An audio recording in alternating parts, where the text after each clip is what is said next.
I ain't scared of the dark, I've been living in it. But I choose my spark, now my fuse is lit. Didn't see it back then, but his hands were there, guiding my steps when I gasp for air. I don't do this for clout, don't need applause. I do this for the ones who've been lost in the fog. For the kid who was told he would never stand tall. I've been there too, now I answer the call. Suit.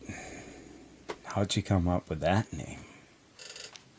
I was down in Florida during a summer month, trying not to melt.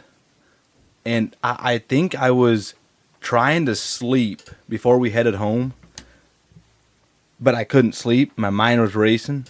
So I came up with the Committed Pursuit brand. And I don't know why, but that's where I did it. Because you bought the trademark. I bought the trademark like 2 years ago or something.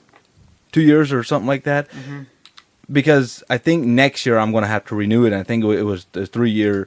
So and the Committed Pursuit, like, okay, I was in the thick of my going, like, I was in the midst of like coming out of porn and losing some weight. I was in the thick of it. You were in a committed pursuit. That's right. So I don't know. I guess that's where that comes from. But then that translated into the podcast. So, okay, so you weren't looking for a podcast name at the time? No. I was just looking for a brand name because I have some other ideas that I'm, slowly building towards. Gotcha. Cool. But so yeah, that's where that comes from, and it sort of encompasses what I think we are called to do as Christians. I mean, it's very clear in Matthew in the Great Commission. I bring that up a lot, but we are supposed to go and make disciples. So, but yeah, this is the Committed Pursuit podcast, and we got our first guest. Technically second guest. Okay, we got our... Man, I thought I was special. Well, so yes, we had the interview with the wives, the Q&A, but this will be our first more of an interview type episode. So, yeah, it's Dennis Miller. He's married to our aunt, and he has quite the range of things that he's done in his life. I don't know how old you are, but you're not that old yet. To sum up, Dennis, he's that crazy uncle that when you go to the family gatherings, that if you have a crazy conspiracy, if you have he will sit down and talk for hours about it. If he knows anything about it, that's up for question. So the reason he would know this is because he's the one with the crazy conspiracies. That is true. So he grew up a Danner. What's that? It's the Dan Church. That's what's the official name, right? Yeah, Dan Church. I guess. Dan Church. Okay. Yeah. So was the first guy named Dan? Yeah, I assume so. Dan. And he did some never studied.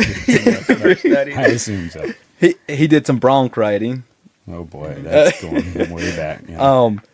He started a business as a teenager, if I'm not mistaken.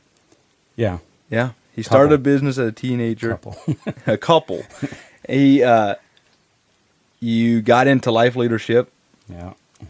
You started a dumpster business, and then you sold it, and now you're deep into drones. Yeah. So starting off with the Dan Church. Okay. Oh, boy. The Dan Church blows my mind. Okay. Because they're right above the Schwarzentrooper Amish. Mm-mm. There's one in between. There's one in between. April Church. Yeah. So what's the difference between? You know what? This thought just came in. It almost seems like the Amish is like a multi-level marketing. Like there's different levels. Like there's so many different levels. Yeah, and you can never really get to the bottom. To be fair, I think if we're talking about Schwarzentrooper Amish, we are getting to the bottom of it. Yeah, that is definitely. But there's also different types of Schwarzentrooper. Oh, yeah. many. Yeah. But yeah, the Ape Troyer Church, they're not big, but we had neighbors like living right beside us that were. And so they would, Oh, they would definitely do some things that the Swartzen Trooper wouldn't. Like, I think they have triangles on their buckies. Wow. Yeah. They're stepping out. Yeah, so, and they're pretty big in Canada. So so I don't know, is that where the majority of them are? I'm not sure. But if you guys would see them, you probably would think Swarty. But there is a difference. Okay, do all Swartzen Troopers, like, they wear black or, like, just a regular straw hat, Blue. right? Oh, you're talking about. Yeah, straw hats, yeah. They, like, Yeah, But they there's, I mean, the Abe Troyer, they don't dress necessarily different from the Swartzen Trooper, do a they? little bit. There's just these small little differences that you really have to be an expert and to and you and they would probably get like harshly, like would if like those small details of the dress would probably get criticized if they didn't follow it. Oh, I'm sure. Yeah. But they would definitely dress in ways that the Swarties could not. Gotcha. So they'd just be a little bit more relaxed, I guess. Than So Swarties. I mean, you growing up, you dressed like the Dan Church. How did that Yeah. differ from the Swartzen Trooper or the Abe Troyer, or what's Oh. what's the next step above, higher on the marketing So- level? Would that be Old Order? Yeah. What we would call Old Order, Yeah. because then there's New Order, and then there's New Order Tobe, and then there's New Order, and No, then there's there's a lot. Well, and then there's a also lot. something that is like just Tobe.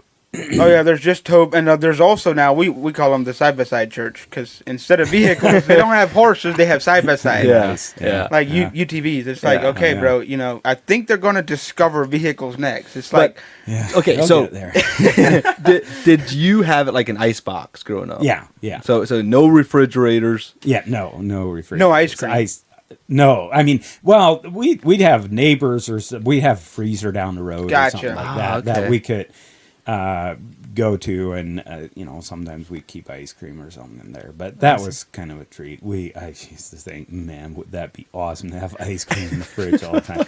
And I pretty much never eat ice cream. But And as far as getting around, scooter, buggies. so here, No air tires in the scooter either. No but air I was tires. a little rebellious at about 14, 15. I'm like, I'm going to buy one.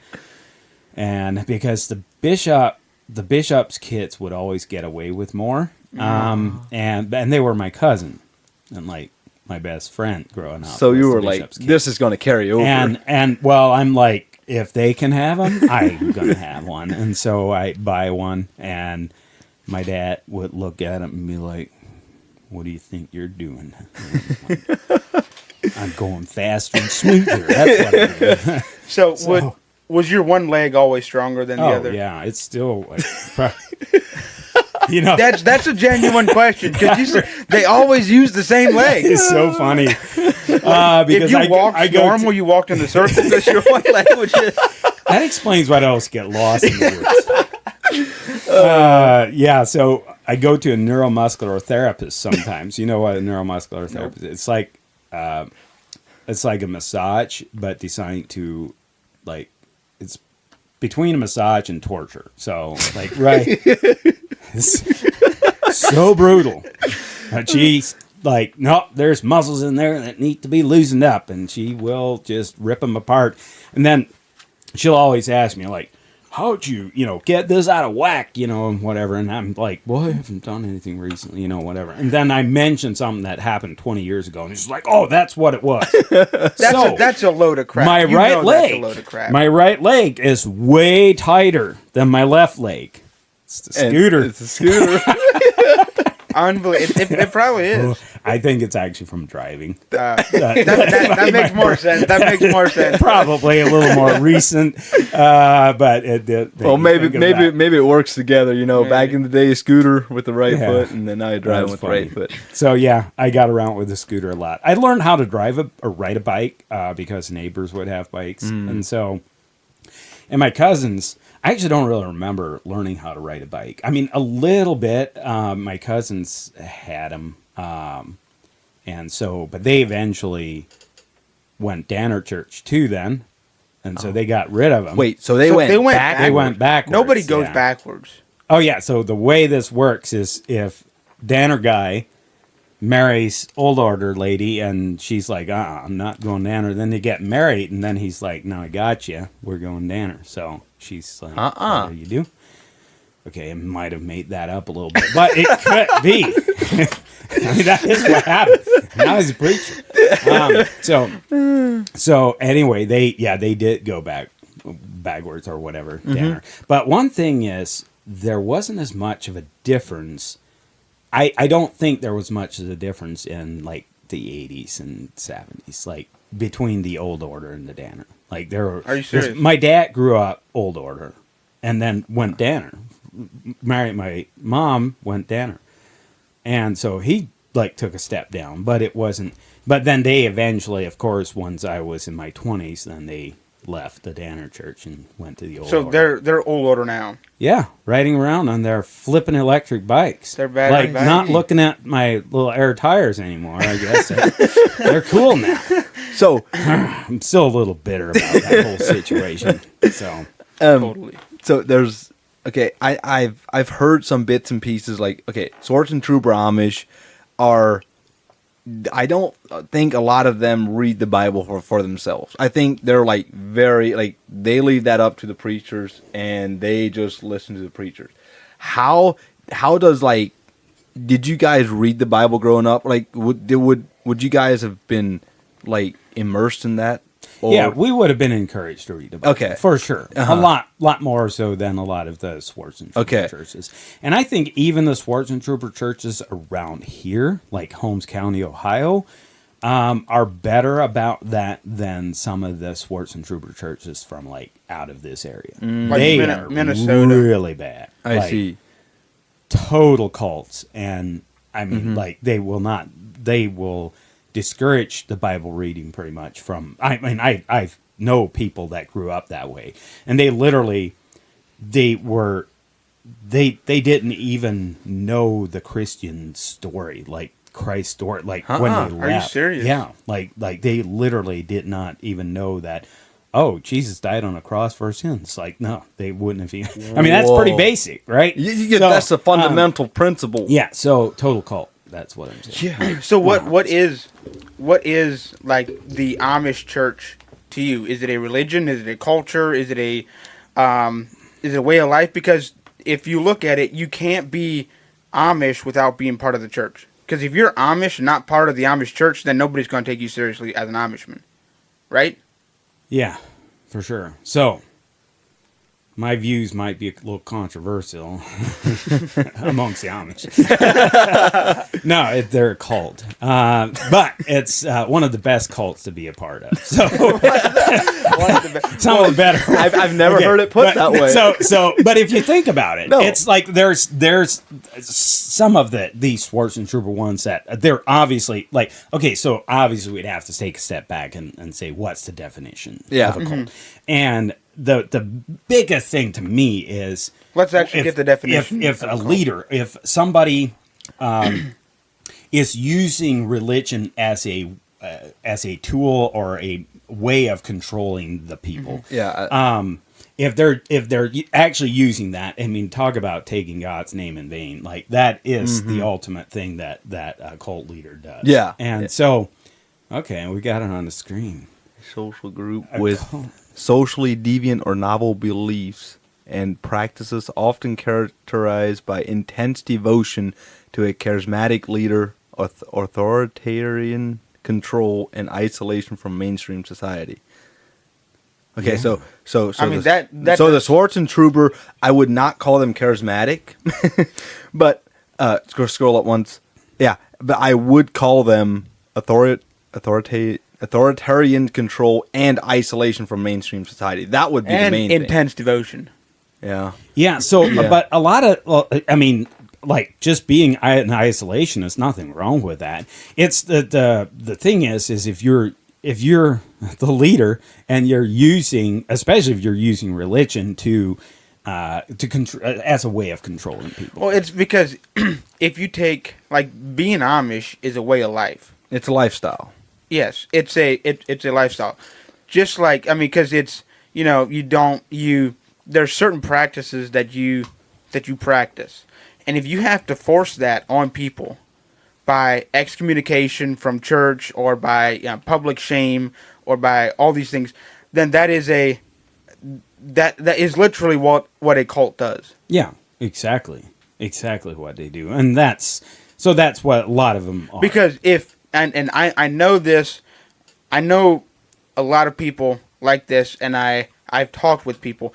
They want to leave the church, but they don't because of fear of what the others think, of what might happen to them. They might get excommunicated. Their family might not talk to them, or their family might shame them or something like that. Yeah. Like so, and they're not leaving the capital C church. They're not leaving, like, they're not quitting following Jesus. You know what I mean? Right on. Oh, They're just moving lifestyles. Like instead of they're still having transportation. It's just not with a horse and buggy. Which, let's be honest, Amish don't use horses and buggies anymore. Well, they use battery bikes. Wait, Schwarzentrooper? Okay. See, that's the whole thing. Of course not even close. The Schwarzentrooper is so far behind. It's ridiculous. Yes. And I think it's like among all these levels, like I know when I left the Amish, I got baptized in the Amish church, but I left. But this was a lot more liberal Amish church, and I did not get excommunicated. Like there was no, like You weren't in the bond. I didn't lose any respect as far as I know. I've talked with people in the church. Yeah. And I've had wonderful. I've talked probably more to some people in the church than I did when I was in the church. Yeah. Well, I mean, the bishop from your church when you were in the Amish preached at your wedding. Oh yeah. Yeah, So I got married Mennonite. So that's not normal. Like I know it's not normal. Okay, would you say about the top quarter of the Amish church, that's the way that would be, or Oh Yeah, for and sure. then see, I think you're touching on a good point. Like the top quarter, the top 25% is like that. They're not tied. They don't tie salvation to the Amish way of life. Yeah. Yeah. And then there's this And you can see 50% in the middle that's confused. yeah, That goes Okay, sometimes that's- they do that's- okay. They excommunicate you, and sometimes they they're fine because. And then there's the bottom 25 who condemns you to hell if you think they're about if straight you up have cult. one worldly thought. Yeah, if straight you up think cult. about a F-150, you're condemned. Okay, so and I think most of the Amish are in the middle. even just thinking about it, it's like but that's tough. But that's actually probably the best way to describe it. Yeah. And so that's what when we say the Amish are like the family, my family. We're as open, and they're like not even close to the thing of like, oh, you're not Amish, you're going Yeah. to hell. Like, Yeah. not even close. So, would I consider them to be a part of a cult? No. So, just in case any of them are listening, But there's Relax. but there's but there But- is Amish that is the same level as like there's old order that would think if you left the Amish that you're condemned. Oh, yeah. Some of them. Yes. Yeah, for sure. Yes. So there are some. For That's sure. why the middle 50% is confused. They're confused. Yes. Yeah, there's everything in that middle 50. Yeah. Exactly. so one thing, like just quick, as far as church services, like Dan Church, how you grew up versus like the old order now, like how would that Pretty like, much exactly pretty the much same. exactly the same. Yeah. Okay. Yeah. But so everything, obviously everything would be in High German. Not everything. It depends on the church. Okay. Like so in the church I grew up in, like my uncle through marriage was the bishop. He died a while back, but he was actually interesting to listen to, Okay. and he would do a kind of a 50-50. Like a lot of times he would preach You mean something between Pennsylvania Dutch? Yeah, Pennsylvania Dutch I and see. German or Okay. High German, whatever. And so he would a lot of times maybe read the Bible in the High German, but then he would kind of translate or Okay. tell you the story a little bit more. So it was actually one of the more interesting preachers to listen to because you could actually get a little bit something out of it. And then there were a couple that were terrible, like with Yeah. that. Like they would just do, rattle off everything in German. And Just this, like within the past year, I've been in an old order church, and there were you did not hear anything but High German from this one preacher, no doubt. pretty much. And then there was also another guy that he talked about as plain as I ever heard an Amish preacher preach. Yeah. And it's just like it's so confusing to me how like Amish preachers, especially older, they preach in High German and they sing in High German, and 90% of the people don't understand what's being said. Yeah. Or what they're actually singing. They know the sounds to make, because I have no idea how to read that, but I can make sounds similar to what they're singing. And it's like, well, I think the main thing is like, okay, we like church. We're supposed to, I don't know, get edified. Like we're supposed to be there to worship there God. to worship, yeah, to worship. We're there God. to worship God, have fellowship among believers. Okay, every other aspect of life, you do not use High German. Why, if it's salvation? If you are there and like your salvation depends on what you understand, why High German? Why use your third language? They would never use High German to do business deals. No, because nobody would understand them. They would all be broke. Yeah, and once you get between money with somebody, Let's just be honest. The Amish are not broke. no. Holmes and Wayne County Some is of them are. a wealthy county. Obviously. But I'm just saying, like, why not preach at least in the original language that everybody understands? At least in this area, everybody understands Pennsylvania Dutch. Everybody. There's zero good reason in case like somebody's actually wondering Yeah. Yeah. why that is. Well, There is no good reason. Because it's like, tradition. It's tradition. It is 100%. because logically, you would rather want to preach English. Oh, they throw logic out the door. Because 97% of people would understand it, and the people who wouldn't might be under 3 years Who old. doesn't understand English? Under 3 years old. They understand English. Some. Yes. It's getting more and more prevalent, but Yes. yeah. I don't know. Yeah, it's messed up. Yeah. for sure. Yeah, that's strange. It's tradition, 100%. It's like this idea that anytime we change something, it takes us further away from our foundation. I guess I don't know. Yeah.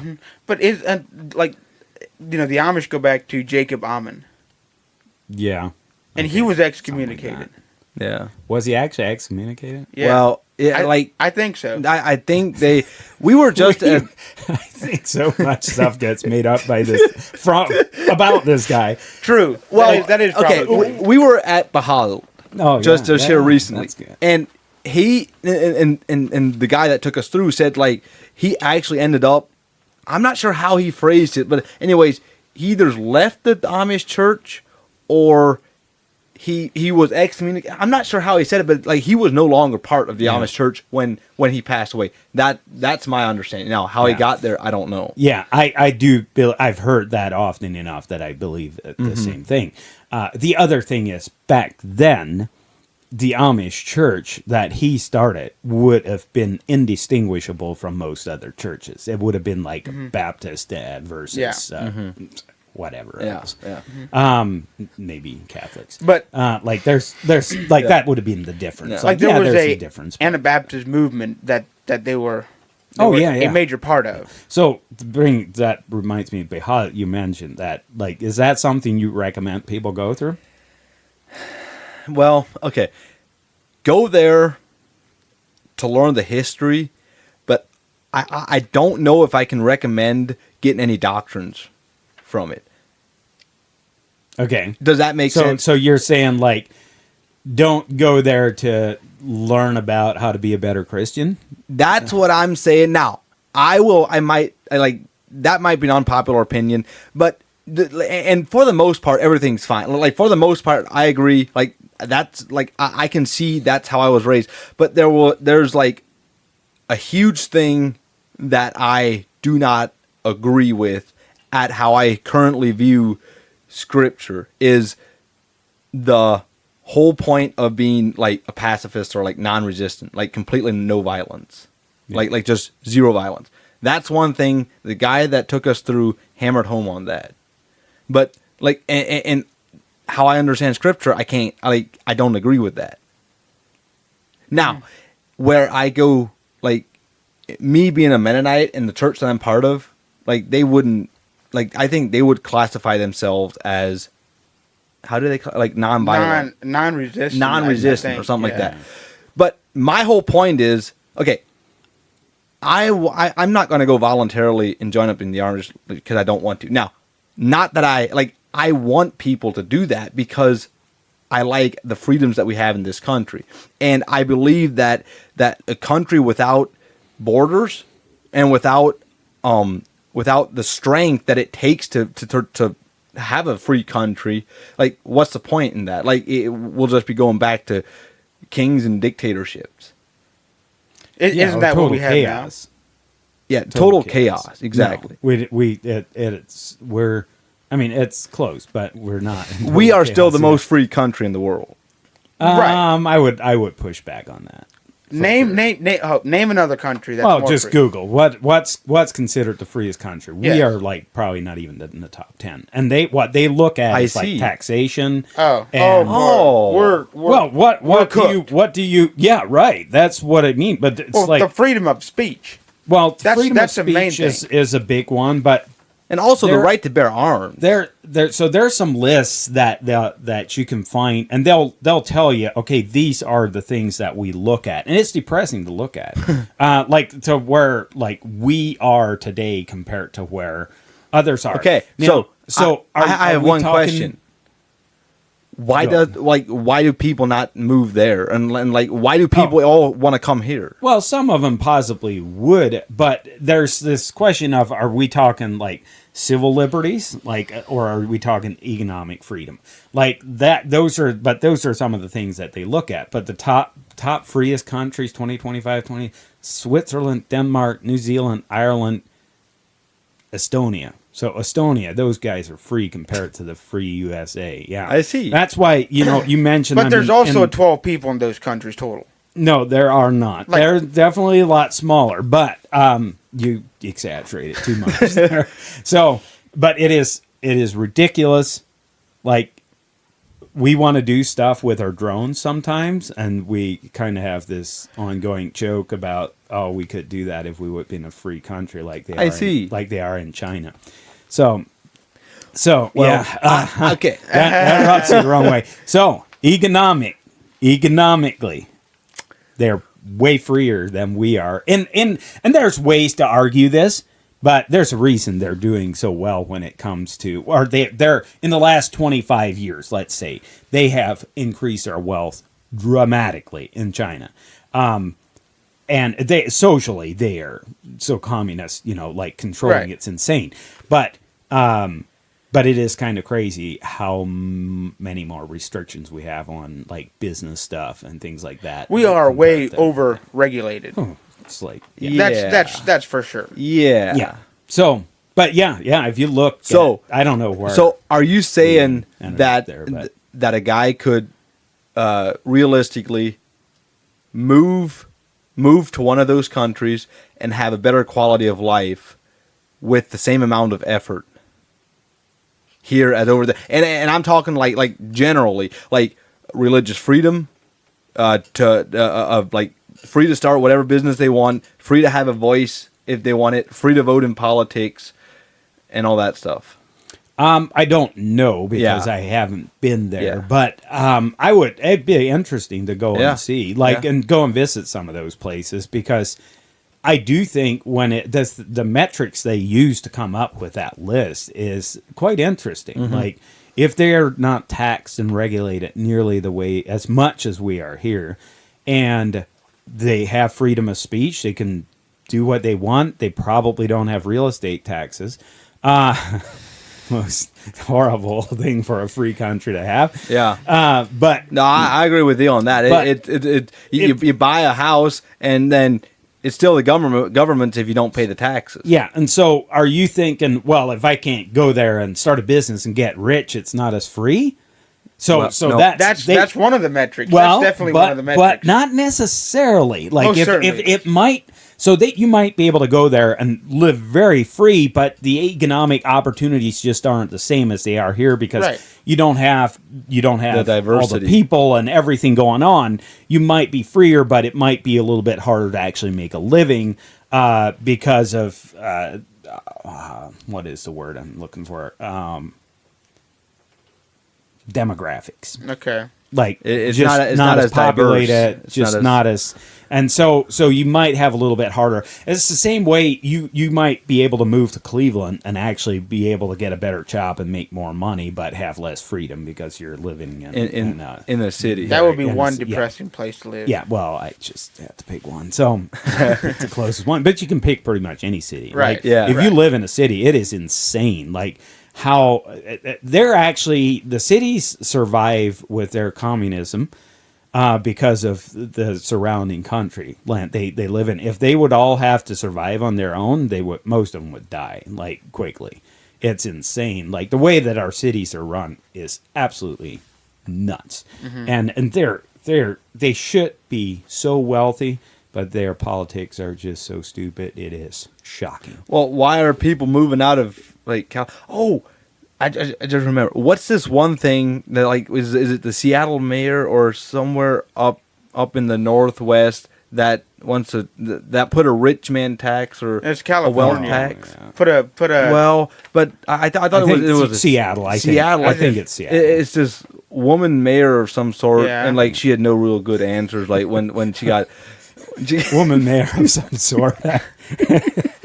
Really wondering what sort here. Huh? I said I'm really wondering what sort. You said Oh. a woman of some sort. Well, isn't she a lesbian? It might be Probably. hard to pin down. Huh? Yeah. So But going back to the Dan church. Oh yeah, We're gonna reel it all the way back. Yeah, wow. Did the Dan church influence at all your viewpoint of God or Jesus or how you perceived like the spiritual aspect to life? I'm sure it did. or like I would say we probably had a pretty similar, like you and I, uh-huh. had a pretty similar view of salvation. Very growing legalistic. up. Very Yeah. legalistic, Yeah. yes, very much. And I was probably 14, 15 when I really started asking questions, and I worked for my uncle, and he was a preacher. And man, that poor guy probably gave him stress. I'm not sure. What was my view? we paused what for was the technical difficulties. Yeah, the salvation view of a Danner Yeah. kid. Huh? Yeah. That You were asking questions to so your yeah, I boss was preacher. my uncle. I worked for my uncle, and I would ask him questions a lot of times. Like, I think I was probably 15 years old when I realized that nowhere in the Bible does it say that I have to wear a hat, and I was rather disturbed. I see. Because we had to wear a hat everywhere we went, and I didn't like it. I'm still rebelling today. I do not wear hats. That is why. You know what? Probably and so I can't figure it out. Like I'll put one on. Oh, this is not bad. I look good in a hat. You know, doesn't work. 5 minutes later, it's like just barely hanging, and 10 minutes, it's gone. It's probably rooted way down deep. Like just rebellion. But I don't know. But that was that's an example of one of the things where I was like, wait a minute. I thought all this, like the way we dress and all these rules we're following are all very directly in the Bible, and they specifically command us like wear suspenders, especially until you're like 15. Yeah. Then you Oh, can yeah. take Yeah. them out. But yeah, I totally like wearing a hat. That was a shocking one for me because I figured, well, of course that is very clearly written. And so it was those type of discoveries. I'm like, oh, I was seeing through the fog. I don't know what. But You were obviously reading the Bible then at that young yeah, age. I would have been, and we were encouraged to read the Bible. It wasn't like they were, but those type of conversations, they always came back to, well, you're just supposed to listen to your parents, and that's the way we do it. And it's not like we looked at somebody that was English and we're like, oh, they're going to hell. Okay, Like, see, we wouldn't Yeah. do that. But it was because that's the way they were taught, so therefore it's okay for them to do that. But we have to do the way we're taught, or it's hell. So what at what age did you start having thoughts about leaving the Amish, jumping the fence? Oh, I would say even at probably 14, 15, I was asking questions. I would still think at that point I was definitely still thinking, oh, someday I'll be Amish, of course. Yeah. Like, I So don't want to go to hell. you actually thought you were going to But be Amish. hang on, you Oh, can't. yeah. 'Cause that's the same with you. You always thought you were going to be Amish too. Yeah, and I was for a little bit. Yeah. But you can't jump the fence if you never joined the church. Okay, I mean, yeah, that's, Yeah. because I mean, yeah. So I was probably even 18, like, but probably 18, 19. Man, 18. I was questioning a lot of things, but I figured, I'll get clarity. You know, I was in the Yeah. Rumspringa dog, so you know, like you don't think about that stuff. You drink a lot of beer, and definitely. fortunately, I never got into any drugs whatsoever. And part of me is like, man, I kind of missed out on it. Oh my! It looks kind of cool. So if I have like a midlife crisis and I'm all of a sudden, you know why? Oh my! It's like, no I just wonder you didn't. mentioned Cleveland. I didn't seed all those wild oats or what? How they? Yeah, some about us yeah, sowing something like wild that. oats. No, I have zero interest. Yeah. So anyway, but I never did. I totally stayed out of that, and I would say I hung out with a pretty cool group of kids because most of us were like that. Some of us, Yeah. some of them were like, no, they like to smoke weed and Yeah. whatever.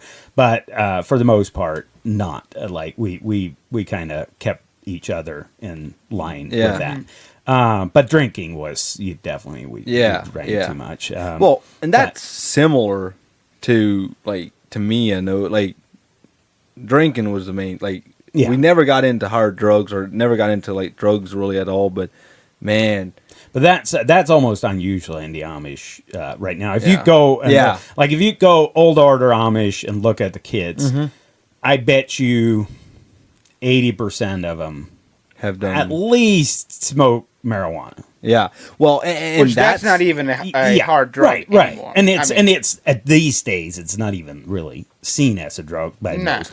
Well, and I remember as I was getting out of that party scene, that was one thing that actually maybe repelled me, because there was much more drug use, much more weed and stuff like that at parties, and that was and it's we would probably have kept our kept us a little more chill than we were.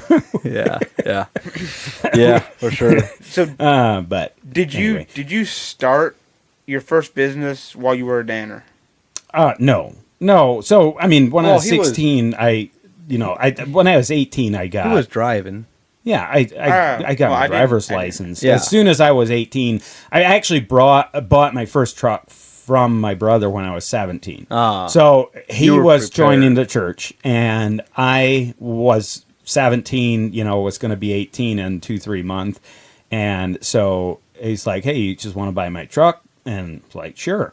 So it was kind of cool because I had a truck and was maybe driving a little bit before I had license, but at Statute 17. limitations. Yeah.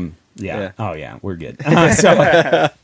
So I really aced my license on the first try with an extended cab Chevy pickup truck. I aced it Nice. because I was very used to driving because of that. But so my first business I actually started was at 18. Where I started shooting horses. So that was I the first forgot thing. that you did You that. shoot horses? Yeah, I remember that. Yeah, I did that on my own for about a year. So I started doing that when I was 16 or 17, just working kind of as an apprentice for the local horseshoeing guy in Mount Hope. And that was interesting. So I really enjoyed being around horses, and I thought I'd do that. That'll be cool, but that's not a good idea. That's not a good idea. It's I wanted to kill every horse I saw after a year. Which I think that's a natural feeling towards a horse. All humans want to kill horses. It took a evil while for me to intentions. realize. I still own 2 horses today, so I've always liked horses, and I've always owned some too. But I started doing that. But anyway, back to what were my views? I definitely very much had this concept of the better you live, the better you follow the rules in the Bible, the better your chances are of getting into heaven. And having this attitude, probably the biggest change like growing up having the attitude, like saying that, oh yeah, I believe I'm going to heaven, you're definitely damned to hell for sure. Like if you would have had that thought, Gotcha. because like that is just arrogance. Like that would now I we see. say that. We believe we go to heaven, and we say that's our faith. Like Yeah. if we wouldn't believe that, we wouldn't have faith. Like Exactly. totally opposite. Like no. You are just hoping that you can do good enough to get to heaven, and that would be just the Oh, most man. Oh, man. obnoxious, arrogant thing you could have That ever just- spouted out of your Oh mouth. man, is that thinking. just that just hits me because like, okay, we grew up obviously very similar to that. Like along those lines, we did not learn about the personal relationship aspect between you and Jesus. Like we it was a lot more of like, okay, you do this, this, and this, and then hopefully you make it. And that is something that just like to this day, like it's just I look at people and just like, Well, it's missing the whole point of the gospel. yeah. It's like you Yeah. can't work your way. In And like you can't Paul hope says enough it. that you work enough to get to heaven. Yeah. And like it said so. I think Paul. I'm not sure who writes it, but it's like we have assurance. Like we can know. Yes. So, but I do get where, okay, if somebody wouldn't have the right perspective of that, to where they'd be like, oh, I'm getting to heaven because of my works. Okay. That's where Yeah. where it'd be a problem, Yeah. right? Like if somebody be like, oh, well, yeah, of course I'm getting to heaven. Look at all the good stuff. Yeah. Okay. Like that's Yeah. where, No. Okay. but I but can if see you that. so that I think is a little bit of where that would have come from. If you can see why that is, Mm-hmm. if it's based on works, and somebody would be like, oh, I'm getting to heaven. Yeah. That is what they would be doing. That would be classified as pride. Like, look at what I've done. Right. Yes. Right. So Exactly. so I that's can see that. that's why anybody whose base is like anybody who believes that works, that's very legalistic, and works is a way to get to heaven. And he's gonna say, "Oh, I believe I'm getting to heaven." You automatically that would be a terrible Exactly. thing. So I see your point. I see your point. Yep. Yeah. Yep. So Well, completely it's different. I heard this one preacher put it like this. Like if you came up to heaven's gates, if there's a gate or not. But let's say you go up to the gates of heaven and God's like, okay, why should I let you in? And you'll be like, well, you shouldn't. But he said that I could come. You point towards Jesus. Yeah. Like that's the only thing you can say. If you say, well, I did, then Yeah. you lost. If you said Yeah. because of this one thing that I did. I know or- one other thing. Well, never mind. What? Nothing. right. Let's just move on. But yeah, so I think I probably saw a similar clip somewhere of Yeah. a preacher preaching about that. Is basically like, if you say "I," you're toast. Yeah. You're definitely cooked. Literally cooked. let's let's move on. We've spent a lot of time here already. Talking about the Amish. yeah. Yeah. Let's move on. So you started is it Mason or stonemason business? Yeah, Was that when- after the horseshoe? Yeah, so when I was 19, so after about a year of doing the horseshoeing, I'm like, this is not cutting it. And so I had worked as a stonemason before and while I was shoeing horses. Like when I was 16, I started as stonemason working for my brothers. So I knew how to do it. And so, and I was just like cocky enough to think, of course I can. My brothers are idiots and they do it. And so, it's, Yeah. and to anybody out there thinking of starting a business, like, believe me, almost everybody who started was clueless when they got started. Like, you just gotta sometimes go for it and Jump. you'll learn along the way. And but that is the way it is in a lot of situations. Fake it till you make it. Yeah, pretty much. That's terrible advice. It honestly is. It's terrible. Faith it till you make it. That sounds better, but it's the same thing. Yeah. You gotta have faith, man. Like, Yeah. Okay. But no, it's. I would suggest somebody knows the trade, or if Right. it's like a trade, like make sure you don't if you don't know that, like, go and work with somebody long enough that to Exactly. learn what you're doing. But as far as knowing At every least the aspect of fundamental business, basics. Well, nowadays you can watch a 20-minute YouTube video and know the fundamentals. Okay, 20 minutes. My Did you father-in-law guys ever notice that this guy exaggerates things? Oh, I mean, well, just a smidge. My father-in-law wired his whole house with watching YouTube. Oh, I well, yeah, but it was probably more than 20 minutes. yeah. I don't know. I never asked him. I never asked. Also, what was he wiring? Just outlets and lights? It was Yeah, just very probably. Yeah, basic. that's I very mean, basic. he did his own panel. You know, his service. Yeah. And so It's pretty Okay. simple. Yeah. Yeah. What was, so I was going to ask you, like, what was the hardest thing about, like, starting that business? But I guess you. So I had a good opportunity. I mean, I knew the tools that I need, and my brother, I subcontracted for my brother. One of my older brothers was, getting enough jobs that he wanted to hire guys, Okay. the installers. So I subcontracted off him. So it's kind of an ideal situation as far as how to get started. I had work right away and started with that. If I would have had a little bit more financial sense, I could have done really well and set myself up. But as a 19-year-old kid, no, you go and buy a sports car. The first thing you get, Obviously. you get that first check. Yeah, it's what you go do. Obviously. So I did a lot of dumb stuff financially then, but So still do something. how long did you have that business? Because you ended up selling it, right? No, okay. a trade business like that you don't really sell. Okay. It's not worth anything. Okay. Like, I mean, somebody can go and buy the tools and Buy the tools. go but- and start subcontracting for somebody pretty quickly. So Okay.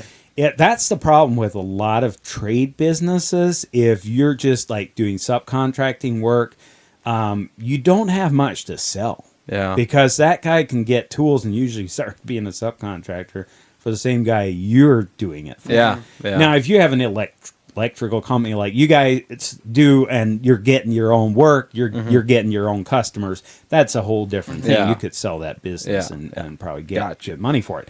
But yeah, so I did that. I don't know how long. What age was I when I got it? Because did that, or did you start the life leadership Yeah, so I started while you were doing getting yes. So it wasn't even called that when I got started. And Okay. for those wondering what it was basically a group that focused on a business group that would do network marketing or multi-level marketing type of business as a company. So, but we were AKA pyramid schemes. yeah, for guys like you. So there are some nuances. that was great. We That could- was great. we We could could- not wait to say that. Oh, I could convince you. No. You give me There's 30 no way. minutes. I did research on multi-level marketing schemes. Okay, it's a official business model, but they're all stupid. I could convince you on one. No, At least one. there have I been should guys try. who have tried to get me to sit in a seminar of how to save 5% when I use their special credit card or something. Yeah. I'm like, that's a load of crap. Yeah, this guy is not teachable. Okay, so so here's the issue. I actually agree with you, but I could convince you otherwise. So here's why I say that. It's crazy, but if you look at all the positive aspects, it looks pretty flippin' sweet, and there's actually potential to do it. However, I don't know if it's actually possible with the way that products work and the way that margins work when you're selling a product. It's almost like you have to have a patent on a product that lasts forever, that is so good, and the margins on it are so good, and the people want to buy this product, like, to where you could probably just easily retail it. But if you would have that, you could probably do pretty darn Okay. good. And by the way, some of the biggest ones that have the most negative names, Amway, for example, the last I looked, they're like doing $8 billion a year. It's pretty And nobody successful. likes the people who work for him. Yeah. I know. Here's the problem. If you have a good enough product that will actually sell good, you could retail that in just like the normal way, how everybody else retails it, and do better. Okay. Yeah. But But the only reason people do multi-level marketing is because their product is trash. Okay, Right, let's back up. What got you into this? Into the network marketing. Yeah. I met somebody on a job site when I was installing stone and got to talking with him. Plus, it was a young girl, and she asked for my phone number. So, See, that's this whole thing started. okay, Mandy, relax. You know the story. We were dating already, but I was not married. That was funny. She had a boyfriend too, and she and her boyfriend came to our place and showed us the epic business plan. And Gotcha. it's like, this is awesome. Now, the thing is, that was when the internet was just starting to take off, and everybody wanted a piece of it, and that was really the selling. So what year? Like 06? 2004. 2004. 2000, yeah, I'd say 2004, yeah. And so it was really, then their plan was, and it's actually a pretty good plan, and we did well with it. The first couple of years, I mean, we had phenomenal growth, and it was really, really did well. But I had my other business on the side, and then 2008, I quit the installing for the most part of the stone, the mason work, and I started working for my brother's manufacturing stone. So I see. They Prestige Stone, and so I did sales for them, and then I was too good at that, and so I had to quit.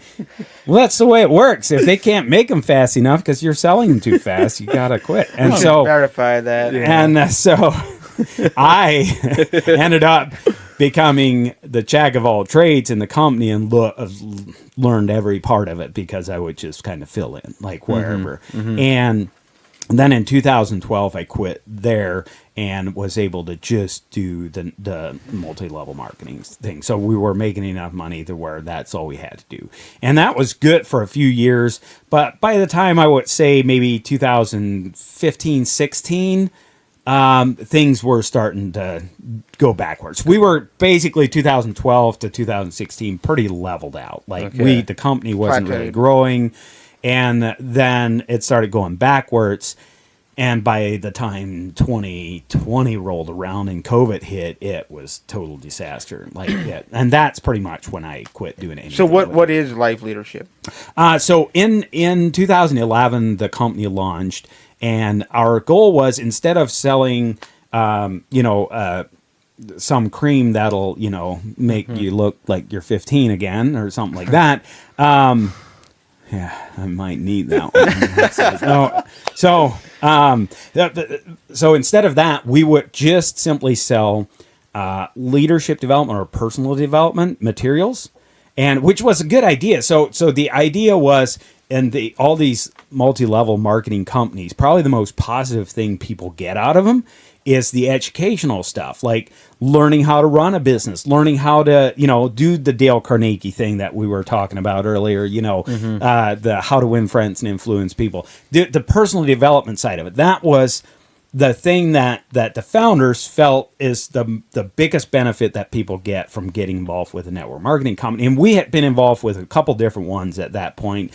But they said, we're going to do our own thing, and we're just going to do personal development materials. And that was where the name Life and then Life Leadership came from.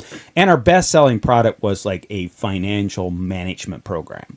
So that was a big need, is for people to learn finance. So there is a need for it, but there just wasn't a big enough need for it. Probably too many Arlens in the world, and so it's like, that's a bunch of crap. Yeah. So I feel that a little bit more now these days than I used to. I became a little bit negative on some of it because there is a lot of crap. But, were you like competing with Dave Ramsey? Yeah, on the financial part? Yeah. So like on the financial product for sure. So we would have, the criticism about Dave Ramsey is like that. He's too much like, you save, you never borrow. He's not a good capitalist because he would never say borrow money and really go all out into business. And so he's a little bit more on the conservative side.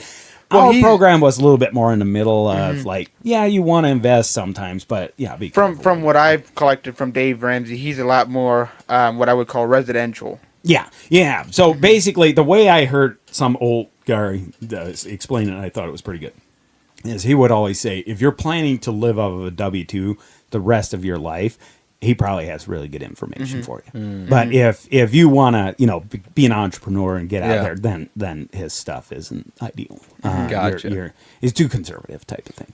But so that was 2018-19, the founders finally were like, we got to do something different. Because the numbers are just, they don't lie. Like it's not growing at all. It's going backwards. And so they overpromised a bunch of stuff and overhyped it. I helped them. And, I believed it. Yeah. Doggone it. That is disturbing when you do that. And that's probably the biggest thing that made me quit, is because I realized how, like, I have zero control. I'm just a sales rep.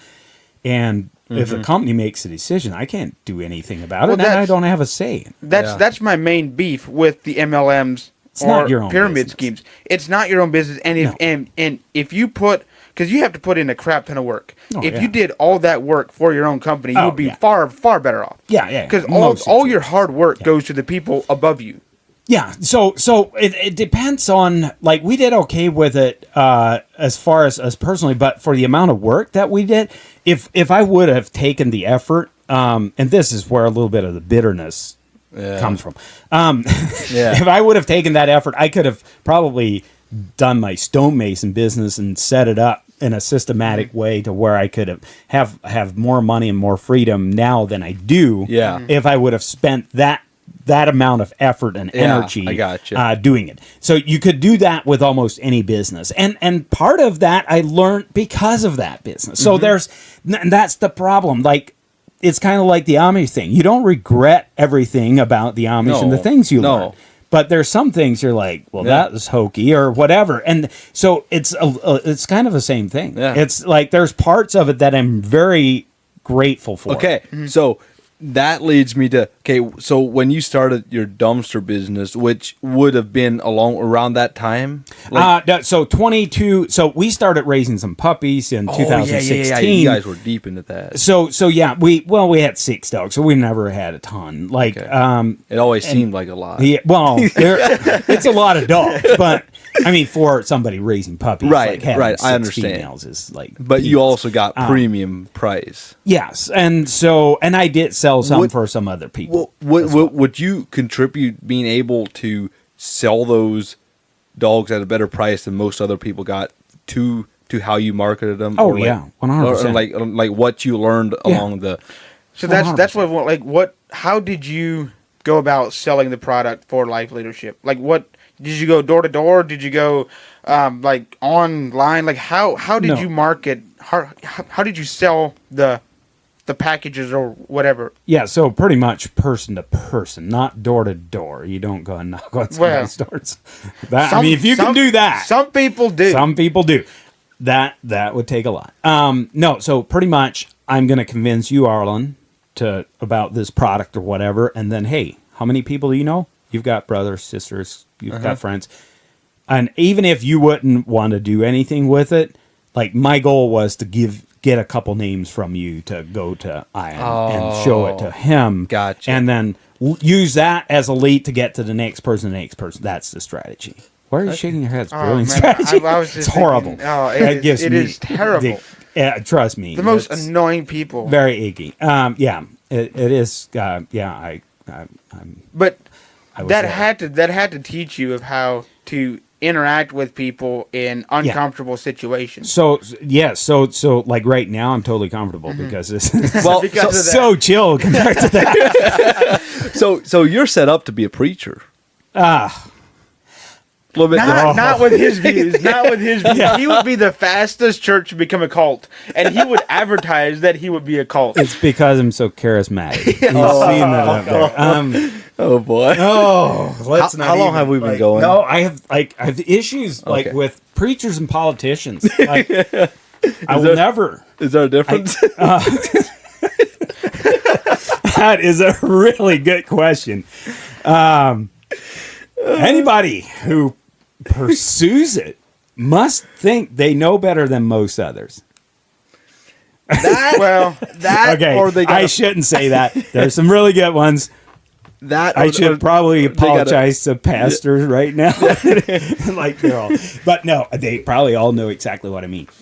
Here's the thing, though, is if you there's so many, like those positions attract the worst people. That is true. And, Yeah, I and agree. That's what's so scary about it. But it's also will attract the person who, well, I just want to do as much good as I possibly can, and they feel called by God to be a pastor, Yeah. or be a preacher, And so can- that's why it's tough. Okay, if you know your Bible, you can see or hear whether that preacher is preaching out of a fire from God or out of his own or Or just out of ChatGPT.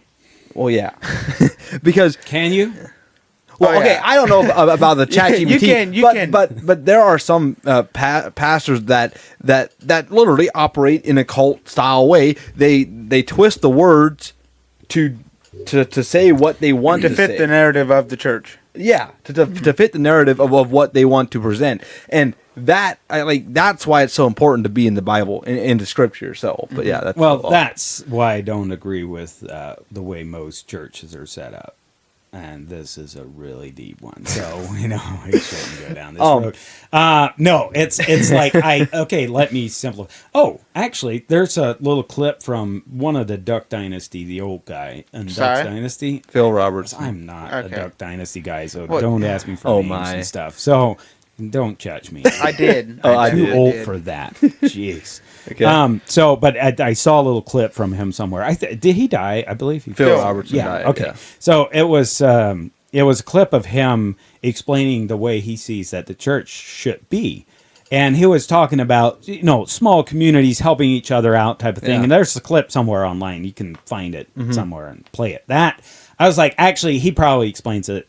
The view that I have of the church better than probably almost anybody else ever did. Like, and I don't know if it's even really possible to do that, but more of a, like, is it really, like, if you just read the Bible, without any preconceived ideas of how the church is supposed to run or anything like that, do you think you'd come up with what we have? Like you mean you're talking about all these different types of denominations? No, No, just the how we structure do of the way you yeah. show up in church in the morning, you sit in your seat, you listen to the preacher, you sing a few songs. Is that what you would come up with, you think? I mean, because the Bible clearly talks about structure, about elders, about deacons. But what would they do? They take care of the money. They would teach the people. They would. Yeah, but They would counsel the people. the way that it's done now. Well, maybe think not it's exactly, but I don't think it's that far off. Like It might not- and it might I don't not think be. it's- I'm not- I don't think it's a negative thing how the modern church is set up. Now, if you want to talk about the 501c3 that the churches are and how that can be very easily manipulated and how most of the money stays within the church, like only 6 cents per dollar goes outside the church to help people outside the church. That's a whole nother topic. But that's as far as like the actual structure of the church, like deacons, preachers, elders. Like what's your beef with that? So the beef is the negatives that you just mentioned are because of the structure. So that's the, like, I think if it were structured a little differently, then you wouldn't be as likely to get that, to get the wasted money. But the biggest problem is too many churchgoers worship their pastor. That is a major problem. But here, Why is that? Are you saying that how the church is structured Makes that happen. very possible and makes that like easy to do without even thinking about it? Yeah, and the preacher doesn't even. It's Really not even notice his it, fault. probably. It's not even his fault. It's just the way that every morning they go in there, or But every so- Sunday, okay. whatever, and they listen to him, and all of a sudden they get. And yeah, but you're missing the point because that's not the church structural problem. That's the person's heart posture. No, it's not. It's the way that Clearly. if he would go if that person, instead of going in there and instead of going into that, she showed up. Boy, she thinks I'm as much of an idiot as you do. So, it's my wife, just in case you're wondering. So, if my tune really changes, He starts talking completely different. I mean, she just flips upside down. yeah. So, But do you know what I'm saying? yeah, no, and it's in my mind, it's like this battle because I do see what you're saying. I see the point, and I see where it's really good, and there's a lot of good from it. So I'm like, well, you can't just trash it, like. But I also think that things should change, and then I'm like, oh, am I becoming the arrogant guy that thinks he knows better? Well, okay, but here's also a problem. There's this really thing that people love to do. If they disagree with the church that they're in, and they in it long enough that feeds up, then they decide they have to go over here and start a new church where their beliefs, their way of life is the new standard, and then they take a certain amount of people with them, and then after how many years, then they split, and then you get all these different denominations. Like what's like that's actually a line of crap. Like that's not the actual problem. Like your set of rules or your church structure is not the actual problem. What is it? It's the human mind. Oh, I definitely agree. People are a problem. Yes, like for sure. But so if how do we best combat that human nature? Okay, it's what you teach from the pulpit. It's what you it's how people, and it's some, and I don't think you can actually change everybody, because it's kind of like going to the doctor and you have a whatever, you have a stomach ache or an issue, and they just treat the symptom, not the cause. Yeah. That's exactly what I'm talking about. It's the same thing. There's a root problem that keeps happening in our church. Yes, and changing church structure is not the root You're problem. saying the teaching is the problem, not the structure. Yeah, it's what the people have in their mind. Well, I think the reason the people have in their mind is because of the structure. Well, it's like, who came first, chicken or the egg? So, no, I don't. Honestly, this is just, I like to, I'm very open-minded about this stuff, and I'm very open to and in fact, I sometimes wish I was a little bit more convinced that it's ideally what Christ would have envisioned the church being, and I'm not convinced that it is. I'm not convinced that that's not probably one of the biggest problems. Is I think it should be more of a community setting. I think like we show up to church instead of listening to the couple pastors preach every morning. No, everybody should be sharing and pastoring. It should be way more of a fellowship. Church should be more of a fellowship. That is one thing that I will. Okay, like there is a certain point to that, because if we come together as a body of believers, we are there to worship, fellowship, but how many people just show up at church, listen, and then like it's what I think they call Sunday morning Christians. Like they're a Christian for 3 hours. Pew fillers, exactly. They just listen, don't do anything, and then just go home, live their life. Next Sunday they'll show up, so that. Well, that's actually a good point, because I just started being usher at our church. Yeah. Okay, so I'm ushering people, I'm taking care of this and that. Half of the service is gone. The guy's preaching for 10 minutes, and I have I may as well not have been there. I didn't get anything out of the service. Okay, but you were doing the service yourself. Yeah, but it's like, okay, what's like what you would be saying is there's no kind of like almost like a chaos setting. People just sit in and they share and it's like, okay, what did we learn? Because this guy talked about if we look reaping back and sowing, and if we look back at like how Paul and Peter and some of them did it. Well, Paul once preached all night to where a young boy fell off the windowsill, died. And then he raised the boy back up, and then he continued preaching. Okay, like that's insane. Like if somebody would preach that long at this day and age, he'd be out of a pastoring job that next Monday morning. I'm so lost on this. So that's legit, or did you make up that Bible story just now? No, I've never read that he raised the boy back up again. I'm pretty sure, but he definitely preached that long that he fell off the window. So here's almost the way I feel, and this may be an extreme example, but I'm almost like what we're doing right now is more of like what the church is supposed to be than what it is. Okay, Like well, sitting around debating, discussing, having these conversations. Okay. No, that is, yeah. But in that setting, in that definition of church never stops. Because if me and my wife sit Right. on, Well, should it? Exactly. sit in It the living should room- never stop. But we were talking about the structure of church. Right. Like we meet the community, the body believers in that local area meet once a week to worship together, Hang on, to have hang fellowship on. together. It's Are you not, talking about the actual physical structure, or are Yes, you talking that's what- about like the structure of how we do church, not necessarily in the specific building? Well, he was talking about like the pastors, deacons. I'm saying we preachers. should get together. I'm saying we should get together the way we do, but it should be way more fellowship, not as much just preaching. Arlen, you bet because you do this and you. Although should do this and it does say like where Paul gives the list of But like he lists teachers, preachers, prophets, like Yeah. all, like the gifts, like we're all called to do different things, and I think that ties into it because clearly some people are better suited for preaching than others. Right. And if okay, let's just talk about this. If everybody, let's say even 75% of people got up and spoke, some people would speak for 5 hours and say nothing. Yeah, no, I'm saying like not even, and by the way, I'm not saying that I've got it figured out.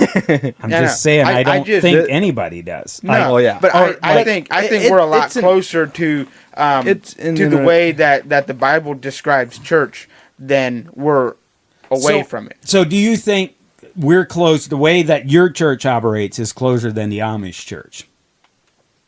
Or are they basically the same? I'd say they're close to the same. Yeah, I don't think they're very similar. they're that far. I mean, besides them speaking a language or preaching a language that they But- don't but- understand. but As far as I disagree. as a structure, then I don't think they're that far off. No, but it's the way they do church. I'm not even arguing like that you shouldn't have deacons or whatever. Like that's not what I'm arguing. I'm saying the way they do it. Like, so the Amish do it very differently. Most of them do not have a Bible study. They don't. Oh, there's yeah. like those types of things. Small so I groups, would say small your groups, isn't church is a lot closer to the way it's supposed Okay, to be if- than the yeah, Amish. if you- But I still think it should be even more that way, even more just Bible school, Bible fellowship, like that type of thing. Like Here's a big but question. maybe it's just because I like arguing and debating. if you would do that, would you lose control of your congregants? You're not supposed to have control. No, but let's just because right now, if you in like you were saying, the system that we have is set up to control the population a lot better. It's Yeah. a lot easier to. But if you did it, if you ran church like you're saying, a lot more communal, like everybody's sort of just together, then you wouldn't have as easy path to control the population as you do now. You definitely would. Mhm. And So- I think there's too many people that would actually, and you have conversations. Like a lot of times, the best part of church is like after church. Oh yeah. That's Oh, yeah. when Okay, you get so- those so- so discussions we- and it's stuff like- going. so- so there- that's what I'm talking about. we have There like should be more of that. We have a Sunday school where like there's quite a few people of our age that get together every Sunday morning. Just like it's like there's group meeting all throughout their church, but to me, those discussions that we have are often like just as impactful. Well, if not more even so. in our Tuesday night Bible yeah. study. And I'd Like- say those are probably the best things. But even a lot of those, I think size a lot of times has Okay, so is a problem. there's some benefit, and I was going to try and move on from this, but now I want to now I want to have some input. The one thing with a larger church structure, like our church would be like on the larger side. Now it's not a mega church. Around here, it Around would be here, larger. it would How be big? considered. So we have these past few months, it's been 500 like plus. around 500. Okay. 500 plus. So Not all members, but yeah.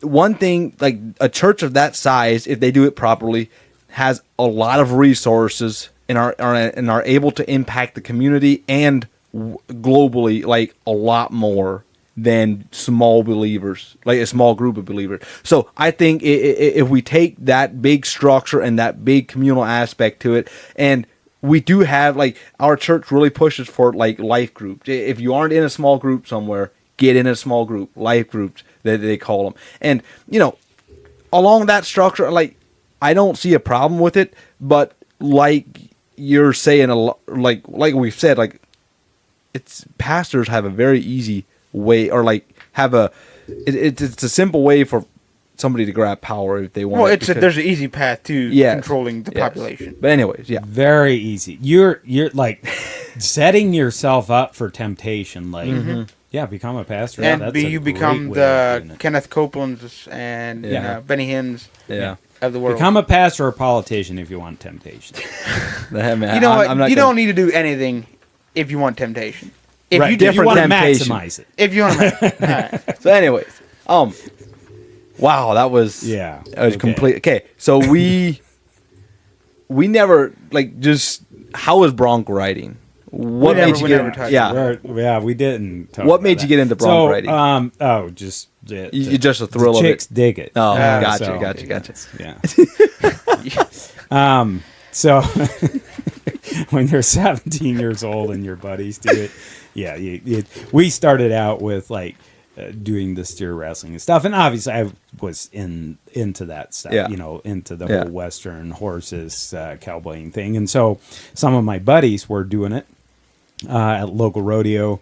And so I started when I was 17 riding the steers. We weren't allowed to ride the bulls because, well, we're 17. And I don't know how, we signed these papers like we get away with. We probably were not supposed to be riding those things at 17 years old. But you mean broncs? No, well, I did ride my first bronc when I was 17. That was definitely cheating. I was not supposed to be doing that. Like, because if I would have gotten hurt bad, my parents could have probably sued them, but the rodeo guys knew it wasn't going to happen because they knew we were all Amish kids, and most of us were, and so they weren't too concerned about it either. But yeah, I was 17 when I rode my first bronco, then I got encouraged because, man, I looked like I got some potential, you know. All that ever happened is I got the crap beaten out of me. My neuromuscular therapist that I was mentioning, she says that's where a lot of my issues come from. Were you any good or No, not really. Okay. Okay. I mean, not particularly. Yeah, no, but yeah. we did not do it because of that. I mean, of course we wanted to hang on there, but it is a rush. Like it's epic. And every time you get bucked off, like, you want to just get back on that horse and as just fast as you possibly can. Addicting. And the rush is like epic. There's no feeling like sitting on top of a wild beast in a chute like that, and they're about to turn it loose. So it's pretty crazy. Another story that you should touch on a bit is when you had to press the SOS button on a Garmin InReach. Oh boy, that's my treasure hunting episode. So. Yeah. So you were down in Arizona, New Mexico, and you were way back in no cell service, right? Yeah. That was an event. It was a lot of fun. Okay, question. I'm just gonna preface this discussion by why ride mini dirt bikes? Why not just get a real one? Much more expensive. Fair point. You got. Okay, go ahead. That's That's the only. probably the only one. And these That you're makes less sense. likely to break yourself on a mini bike. Okay, so he will prove that false here shortly. Yeah, it turns out. Yeah, so that was stupid. But anyway, those trips were awesome. Like, me and a couple of my brothers would go, and we took the paramotors along too, so we fly in the mountains. Yeah, and you stuff, also fly. which is like so awesome. Like paramotoring in the mountains, watching elk run across the edges of the cliffs. It's like epic. Okay, you almost convinced me to go and do that. I was there in my mind. I was happy. I am there. I'm still flying. Except for this one spot where you do not want to fly into. The wind was evil. My brother, one morning we're flying, and I'm like, it's all smooth, but he's up in front of me quite a ways, and all of a sudden he is like making noises. We're on a headset. Oh, yeah? So we could hear each other. He's like making freaked out noises, and he turns back. He's like, "Don't come back here. The wind it's evil." Like I just fell out of the sky pretty much, and like I've never felt anything like it. I mean, he shook up, and I'm like, "What are you talking about? It is smooth, like sailing, like the wind's super smooth, it's no problem." And I'm thinking he's exaggerating. Plus, my glider's a little more stable than his, and I fly back there, and all of a sudden I hit this air, and I still never experienced anything like it. I turned around as fast as I could, but man, it was like getting thrown into a dryer. Like just, I mean, it did not feel right at all. Like the wind. So what it is wind comes in over multiple mountain ridges from different directions. And these mountain ridges can just jumble wind up like crazy. And that's what it was. The wind would just jumble and it will jerk you around like you're a rag doll, man. It's not a good feeling. So, man. Don't go there. Yeah. Our engines shut off back there close to that area. Mine shut off one morning. My brother was too close to camp already and we couldn't hear each other anymore. And so... he didn't know what happened, but my spark plug boot popped off of my engine and I had to land. And I'm looking around like, where is my landing option? I see one valley. I'm like, I can reach it. I think that'll work. And the valley was kind of open enough to where I didn't have to land in trees. Oh, man. And so I made it into the valley, saw that it was my boot. It's a spark plug boot. And I could put it back on and start the engine. And I'm like, I think I can do this. Because I'm like a long ways from camp. And I'm like, that's going to take me forever to walk back there. And so I started back up and I actually flew out of that valley again with that boot just hanging. Oh, and I knew it was just hanging. So I go straight up, just circle straight up so that if I had to land again right away, I could just land back down. But I had to get high enough so I could make it to the next valley once I start so I can glide to the next valley. And so that's what I did. I went way up, and then I headed towards camp. About a mile before camp, it popped off again, so I had to land again. But I, was prepared. So, wow. I landed in another valley. The next day, my brothers happened the same thing, or maybe 2 days later. And I'm like, head for that valley. It's a good one. But I could still talk to him. And so I was like, we'll drive back and pick him up. So, anyway. But then, okay, so... That was a similar trip on when you broke your leg. Yeah, so that we went out there quite a few times. Okay. In the same area. Did you ever find treasure? Yeah. So there was this one like 1993 penny that we found, and so that is about as big as it got. Was that a vending machine at the local Walmart? No. How freaky is this? Like.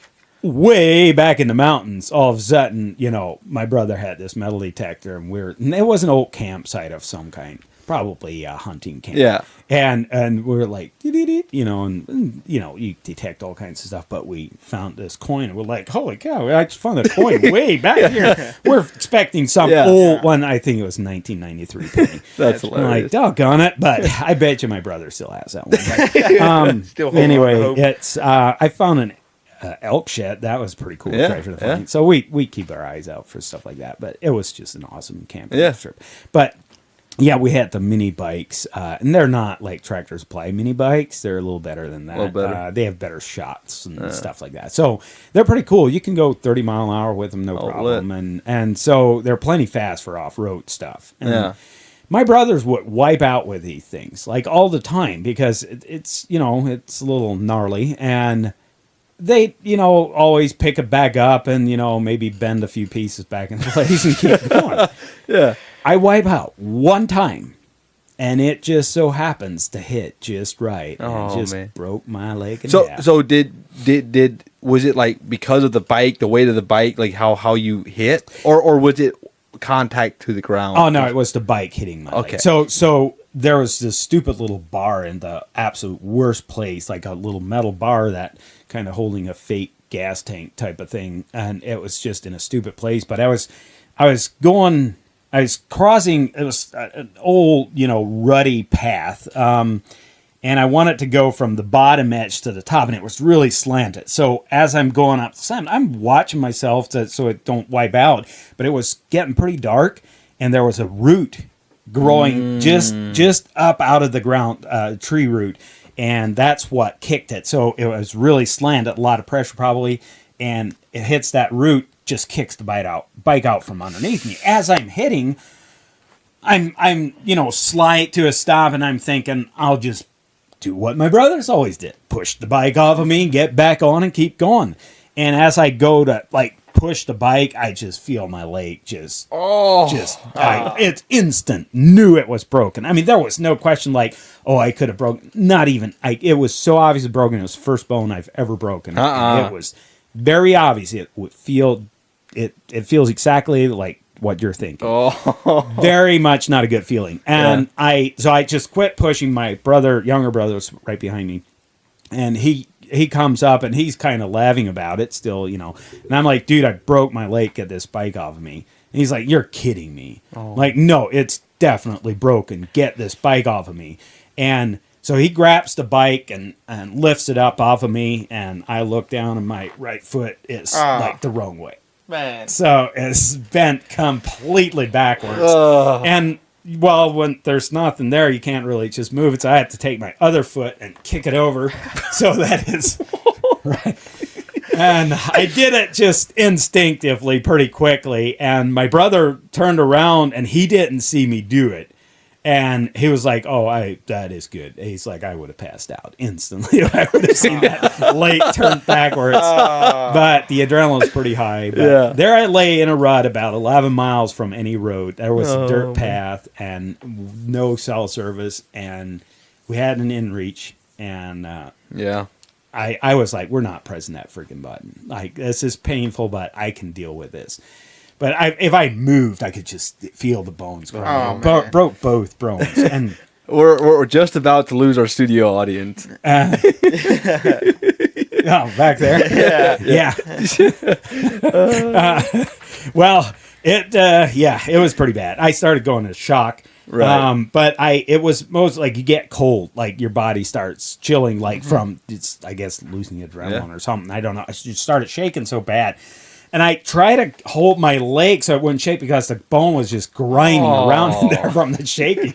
It was not cool.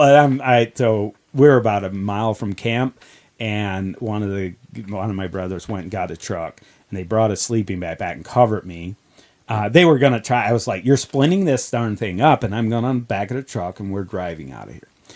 And yeah, they touched it one time. I'm gonna kill you if you touch it again. So let's not do that. Where's the inReach? The inReach takes a lot of patience. You send a message out I'm dying. 5 minutes later, are you sure you're dying? And yes, maybe not, but it's bad. Send somebody now. Okay, can you explain more details? 5 minutes later, these text messages are very. It takes long. And so if you're bleeding out in the mountains, you're dead. It ain't forget it. You better have a plan. But fortunately, it did not tear my skin open anywhere, and so. Yeah, I laid there for over 3 hours in that rut before the local fire department comes. They're all just volunteers with their SUVs, and I'm like, surely they have some painkillers for this ride out. I'm like, I can handle this pain, but this is the bumpiest thing you can imagine driving out of these mountains, and it's 11 miles before you get to any type of a smooth road. Oh man! And so, they show up, and I'm like, any drugs? No, we're volunteer fire department. We are not allowed to have any type of drugs. Any illegal drugs? No, I would have taken it. And that's when you get into drugs. Right? About that, I would have, anything would have been great. But they fortunately, they were really good. And they put, one of those air cast splints on it. And I stuck me in the back of the truck. And I will say that the anguish, just the thought of having to drive out there was actually way worse than what it actually was. Gotcha. I imagine. But I was driving out, halfway out, I'm like, okay, this is not going to be that bad. Gotcha. And it would hurt every time he'd hit a bump, it would char and it wouldn't feel great, but it wasn't crazy. Mm-hmm. And it actually came up, the whole, I would always say I'd rather have a broken leg or an arm than a headache. I get migraine headaches sometimes. And I would still, in a heartbeat, take that pain versus a migraine headache. Mm-hmm. Just break them both in half rather than a migraine headache. I'm serious. That pain is way more tolerable. Well, than that a migraine. I don't think I've ever had a migraine, but I would be inclined to believe you because even when I just get just a mild headache, I can't function. Like Yeah, there's It's something just about like- it, just like your overwhelms brain. you almost. Well, yeah. And Yeah. yeah. It's Well, bad. wow. But yeah, I got out like 2:30. I got to the hospital. Okay. It happened like 6:30 in the evening. About 2:30, I eventually get to the Wow. hospital. And they're like, the medics are telling me this hospital is not good for anything other than Band-Aids. Like Oh, they boy. literally told me that. So they are not going to do anything with your leg. And they're probably going to send you to another hospital, just so you're aware. But they can at least do an x-ray and make sure. And so they did. And they were terrible. But they did an x-ray and then they jerked my leg around so Oh, bad man. that they made me pass out. And I passed out and I told them I'm going to pass out, like you have to stop doing that. And they were so brutal. And so I ended up passing out. Yeah, they fixed my leg 2 days later. 2 days later. 2 days later is when I went into surgery to fix the leg, and they were just going to send me home. I explained that my home's a campground right now, or not even that. It's like a tent in the mountains. Like that ain't happening. So Yeah. but they eventually got there. It was horrible. Like that whole experience really made me negative about our whole medical system. But they were like, that's New Mexico. So were you It's positive horrible. about the medical system before that? or- Well, I wasn't as negative about it.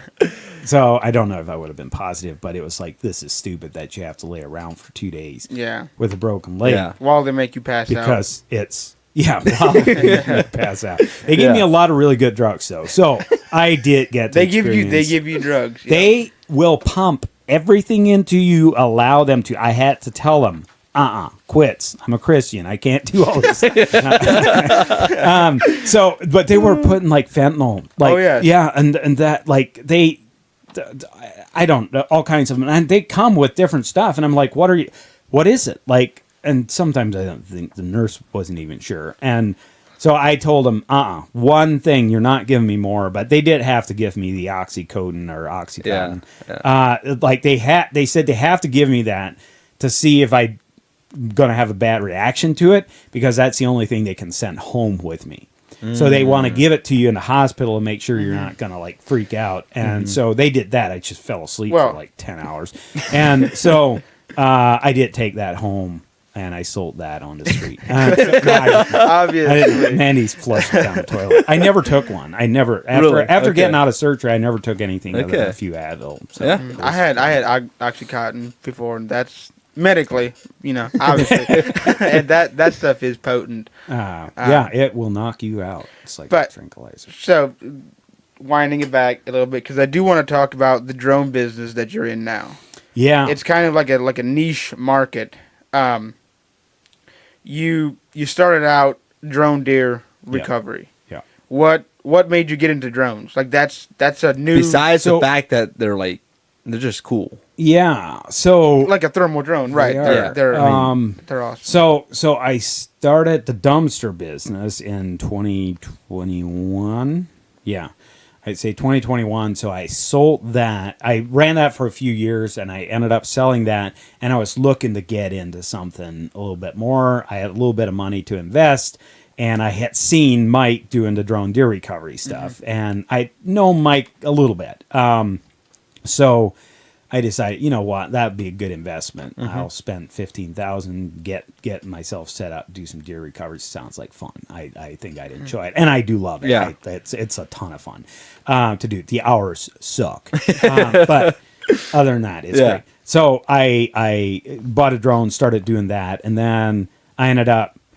Probably 6 months later, Mike's like, this drone deer thing is nothing compared to the ag drones. Look at these big drones. We go spray fields with them, spread these nasty chemicals everywhere. It's awesome. So, let's not even go down there. Stop. So No, we anyway, have to go there. We have to go there. I ended up deciding, you know what, I'm going to do that. And I dabbled in a little bit of sales with selling solar systems, and in between, like, so right after the dumpsters, before I even got a drone, I was starting to look into getting into solar because I found it very interesting, which was very interesting and worth it, but it just wasn't ideal for me. And so I started with the drones and pretty soon decided I'm going to just do the drone stuff. It's got my own agriculture drones, started spraying. So I spent a few years just spraying and doing the thermal recovery stuff. And I started helping more and more with the company, Mike's company, New Ag, which is what I do full time now. So about 3-4 months ago in the wintertime, I decided I have a guy that can run my applicator business, so applying the chemical stuff with the drones, and I can work full time at the company selling the drones, selling the ag drones and the thermal drones and whatever. So I started doing that, in February, and so I've got a guy now running the applicator business. So I still own it, but he operates it. He does everything with it. He's great guy to do it with. I wouldn't have done it if I wouldn't have had him to run that for me. But now I'm full time and all in on the New Ag, and I'm managing the sales department there now and trying to scale that. So all your past experience with pyramid, multi-level marketing, real nice, real smooth there, helped you in this job now. But I do have one question. The drone deer recovery, do you think that is making hunters more lazy now? Some, yeah. Like they're more they take more risky shots. Yeah. So with every new technology, you get this like, oh, it's so good on one side, but there's always the negative. There's a light. There's no light without dark. Yep. It seems that way, and it's. Like they would take maybe a little bit more risky shots, and also like they shoot, maybe look a little bit, but they don't don't. But there's always a double. So some of them are just too lazy to track their deer, but most hunters love going tracking. Oh, their I deer. love tracking. So and most of them don't want to just spend $400 on having somebody come and look for it for no good reason. So the reason that some of them don't go and look is if they're unsure. And a lot of people have limited hunting land. They do not want to have to go and track the deer on their neighbors. And so they're afraid of pushing the deer. Okay, that makes sense. And probably 70% of the deer we find are still alive when we find them. Gotcha. Yeah. So a lot of, I'd say probably 20%, about of those then do end up dying just later. But we know not to go in and push them. And we just, maybe I'll come back and check them. Or if they look bad enough, we're like, okay, just wait till the morning or something and go in and get them. And so, but sometimes you go back and check and make sure they're expired before you go after them. So, but about half the hunters that will get me to come out end up harvesting the deer. Gotcha. Half of them. So, the other half, the deer probably never dies. So is there, because when this whole drone thing started, I was like, okay, what happens if a drone flies over your property? Like, can you, as a drone operator, fly over anybody's property with a camera, with thermal imaging, with a spotlight? Like, is there like a certain hard deck that you have to stay above or under? Like, what's the parameters like around that? There are not a lot. It is pretty crazy, actually. But we're not allowed to fly higher than 400 feet. Higher than 400 feet. So that is the legal limit for any drone. Is you're not supposed to fly higher. Is than that 400. is that like just for safety in airplanes? Yeah, like airplane safety. FFA regulations. Yeah. Gotcha. Okay. And so, but as far as how low, there's not really a limit. And now, if you would just go and harass somebody, there are harassment laws and stuff to where you can. So you can also drive down the road and legally look into somebody's property and probably even stop and look a little bit. But if you do that every day, they're gonna make you quit. Okay. So there's if somebody would keep doing this on your property or come and look at your deer at your deer feeder, like most certainly you could get the police or somebody involved. But you couldn't. Let's say a drone drops 20 feet above you on your property. You couldn't shoot it out of the sky. Not legally, not even close. Not you would legally. get into a lot of trouble. The other guy, the guy flying the drone, might get into trouble as well for like harassing you because there's harassment laws. but you would never be allowed to shoot him. It's the same way, like, are you allowed to shoot your neighbor because he's playing his music too loud? No, but he also... The better analogy can, would be if he would be on your land. well, but he's not. So that's the thing is, or the way the law is written, that airspace is free. The airspace is free.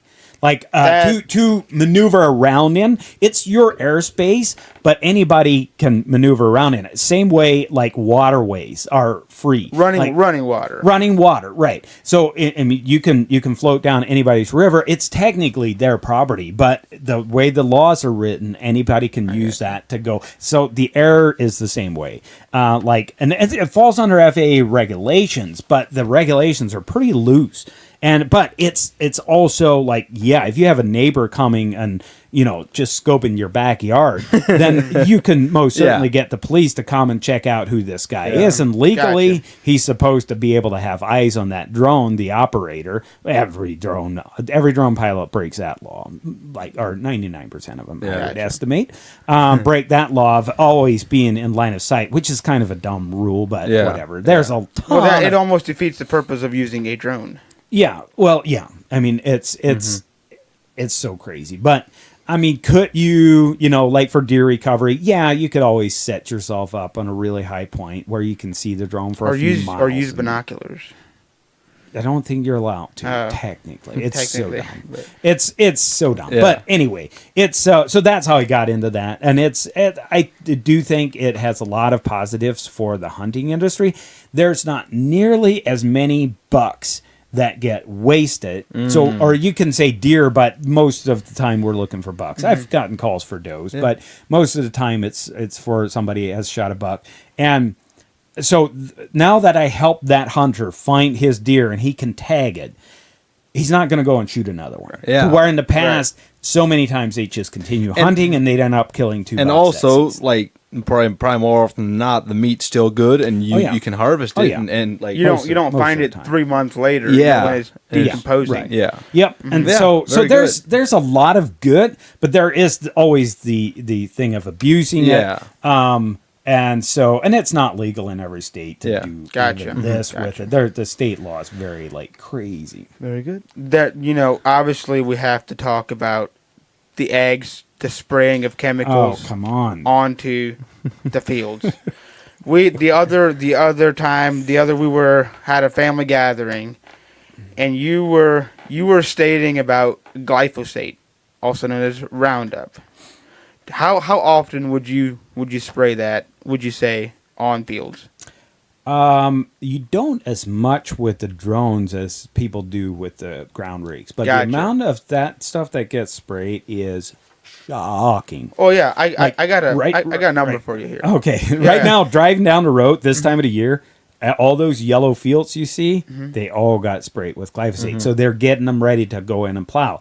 It tills and stuff so much nicer when the plants are dead. Yeah. And so that's why they do it. So right now, this time of the year, we do spray that some because some of the fields are too muddy for the farmers to get in because it's really wet. And so they get us to spray it. That makes sense. And so, but most of them, if they can get in their fields, there's no crop damage or anything like that for driving through the fields. So it typically gets sprayed with ground rakes. So Do you mainly spray then other herbicides and pesticides? Yeah, so primarily fungicide is the main thing that we by far that I'd say 90+% of what we spray is fungicide. Okay, so this would because in the U.S. alone they use 280 to 300 million pounds of glyphosate per year. Yeah, that's ridiculous. That's on 50% of the crops. Yeah. It doesn't go on the crops typically, but yeah. Actually, they have, and they did this for a while now. They spray it on pre-harvest wheat. Oh yeah, that's the worst. To dry it out. So horrible. That's right before it goes into production. I know. It's so bad. I'm not a fan. But there are some misconceived notions about glyphosate. A lot. There is. No doubt. It's so. I don't know. Here's the problem with glyphosate is there haven't been enough studies done on it. You get it from both sides.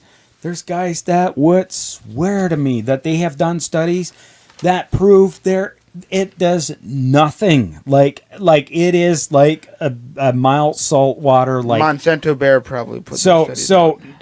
I know. I mean, okay. The one guy I'm specifically thinking of right now, he was like in this industry for a long time. He was retired from a place that sold chemicals, and he was telling me like, no, he's like, oh, like 2,4-D, way worse. Like we spray a lot of 2,4-D, and by the way, like every nice lawn you see around soaked with 2,4-D, right on top of their water well. You know, my wife just did it to our lawn. So, and she didn't let me spray like a certain part of my pasture with 2,4-D because, oh no, the dogs can get into that. And then she spread it all over the lawn, not realizing. That's funny. But 2,4-D kills like broadleaf, so it doesn't kill grass. Oh, so it kills all the weeds in your yard. So all these nice yards, manicure, they're soaked in 2,4-D. 2,4-D is way worse than glyphosate. I am convinced of that. But I'm not saying glyphosate's great for you, but I just think there's really hard to know. Well, also, okay, the with spraying 300 million pounds per year, it's like just recently Trump signed the executive order about protecting the companies that produce glyphosate, that produce Roundup, stating a national security concern. Yeah. Because if they would stop doing that, they would stop using Roundup, then the company's food system would collapse. Yeah. Which is terrible. I would say The country's food system. Yeah, not the. what did I say? You said the company. Yeah, the country's food system would collapse. And I would say it's then equally a national security threat the opposite way. If you're relying that heavily on a single product for your country's food system supply, then that's a national security threat in and of itself. Yeah. And that's also with this whole genetically modified corn, soybeans, all these things are modified genetically so that they are so that Roundup can be sprayed on it without hurting it. Yeah.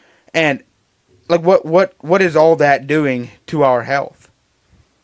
Genetically modified. All these genetically modified, all these sprayed chemicals, and it seeps into our river systems. It seeps into our, like you said, into our well water. It doesn't just seep in them; it gets sprayed directly in them. But well, yeah, anyway. because like there has to be a lot of downstream consequences from using all these chemicals. Yeah. So, if the only thing that would have changed in the last 50 years is the use of chemicals, it would be very compelling to think all of our health issues that we have come from the chemicals. Mm-hmm. The biggest challenge we have today, like if I'd be the health secretary right now, the biggest challenge would be figuring out like what is actually causing it, or is it a combination of all of the things? Mm-hmm. Is it the genetically modified foods? Is it just that we eat way too many carbs? Mm-hmm. Is it like, are we eating way too much sugar? Mm-hmm. Is it just the chemicals? If it's chemicals, is it the 2,4-D or the glyphosate or the atrazine?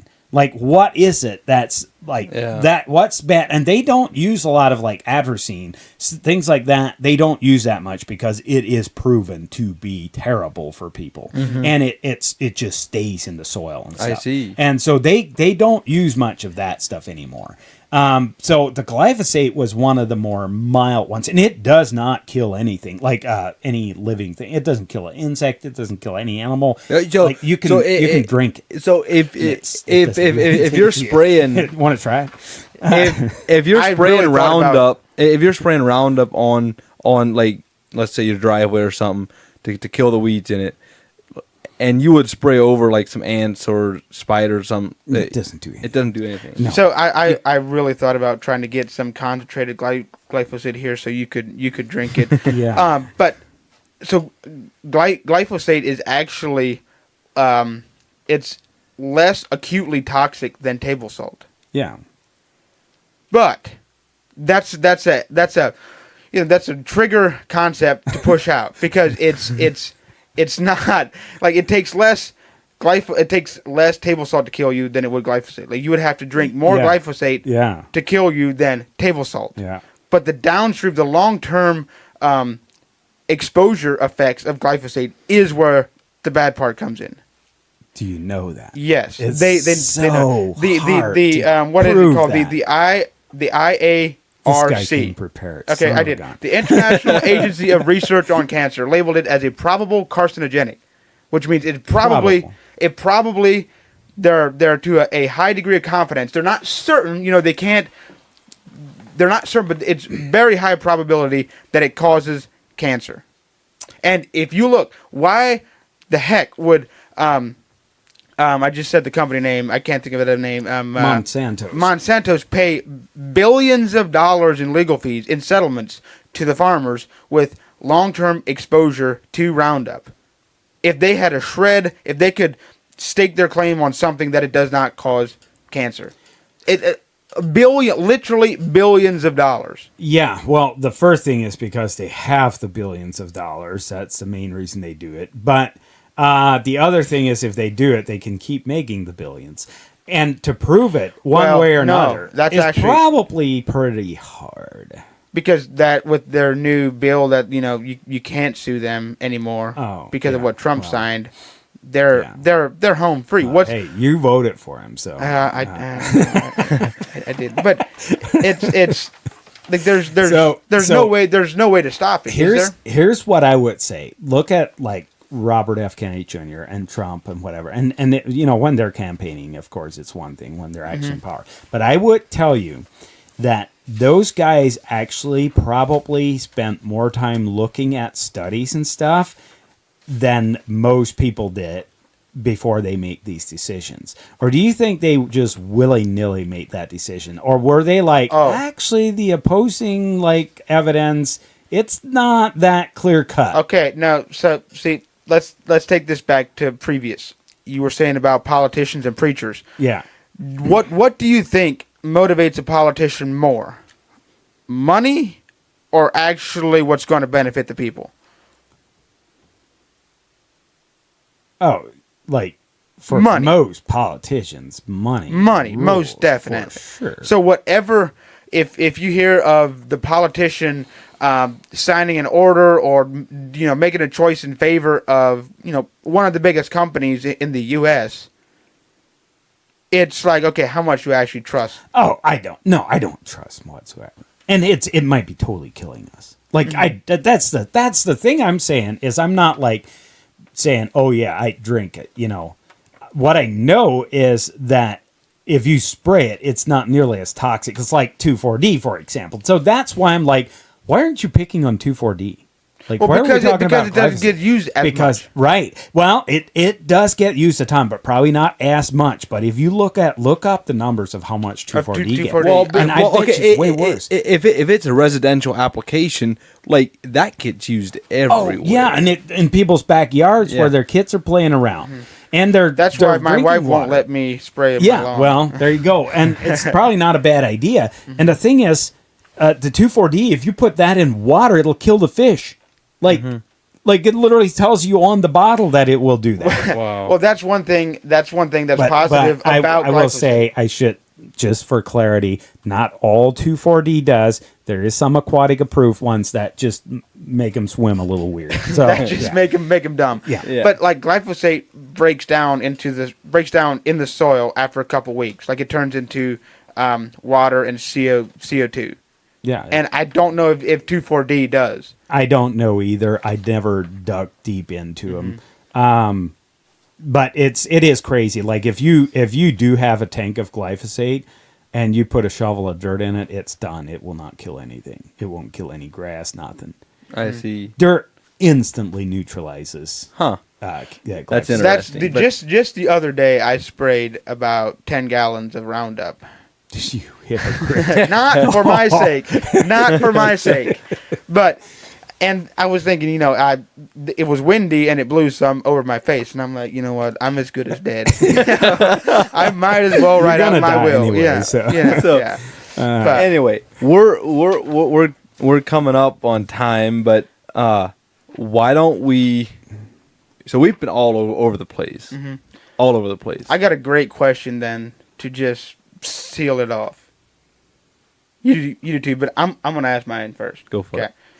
Random question. Would Brace you rather? yourself. It's a would you rather question. Okay, go Would for you it. rather lose all your memories or the ability to remember new ones? Oh, I have to cut that part. We're gonna have to bleep that. That's a tough one. No wonder your wife got mad at Yep, you I when did, you asked her that. What kind of a disturbing human thinks of this? I'm gonna say it's not my original question, so I got it from someone else. Okay, I've got another one for you then. This is an annoying one, but I would probably keep the memories. Man, no, that's tough. Sometimes I'm like, I wish I'd forget everything. But okay, this is my thought process. I would keep my memories because it's made me of who I am. yeah, Like, well, I would- you'd be a different person, Yes. wouldn't you, if you wouldn't have your memories Yeah. entirely? Yep. Yeah. But are you that in love with yourself? No. No, but it's like, and my wife was like, "What? You wouldn't pick memories with me?" And I was like, "But I wouldn't remember even dating you or Yeah. getting married." Yeah. But Yeah. so that's the way that I would think. If I mean, But all the struggles. he forget all the bad stuff about you. like all the struggles that I went through to you wouldn't have that to fall back no on. like it. I would be wandering around clueless. Yeah. Yeah. I mean, some people do lose their memories, I guess. Yeah. I mean, that And some people have their memories and still walk around clueless. is so true. Okay. I'm not sure. I would probably say keep them. But What Yeah. about you? I'm probably in the same camp just because of like,